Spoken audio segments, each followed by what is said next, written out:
దుర్దినములు రాకముందేప్పుడు వీటియందు నాకు సంతోషము లేదని నీవు చెప్పు సంవత్సరములు రాకముందే తేజస్సునకును సూర్య చంద్ర నక్షత్రములకును చీకటి కమ్మకముందే వాన వెలిసిన తరువాత మేఘములు మరల రాకముందే నీ బాల్యదినములందే నీ సృష్టికర్తను స్మరణకు తెచ్చుకొనుము.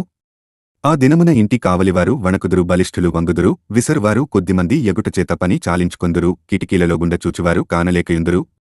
తిరుగటిరాళ్ల ధ్వని తగ్గిపోవును, వీధి తలుపులు మూయబడును, పిట్టెయొక్క కూతకు ఒకడు లేచును, సంగీతమును చేయు స్త్రీలు, నాదము చేయువారందరును నిశ్శబ్దముగా ఉంచబడుదురు, ఎత్తుచోటులకు భయపడుదురు.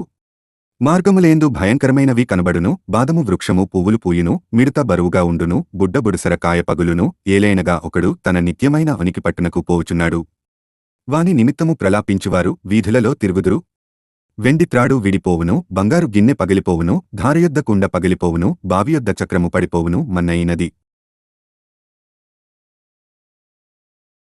వెనుకటివలనే మరల భూమికి చేరును, ఆత్మదాని దయచేసిన దేవుని యొద్దకు మరలపోవును. సమస్తము వ్యర్థమని ప్రసంగి చెప్పుచున్నాడు, సమస్తము వ్యర్థము. ప్రసంగి జ్ఞానియయుండెను, అతడు జనులకు జ్ఞానము బోధించెను, అతడు ఆలోచించి సంగతులు పరిశీలించి అనేక సామెతలను అనుక్రమపరచెను. ప్రసంగి ఇంపైన మాటలు చెప్పుటకు పూనుకొనెను, సత్యమును గూర్చిన మాటలు యథార్థభావముతో వ్రాయుటకు పూనుకొనెను.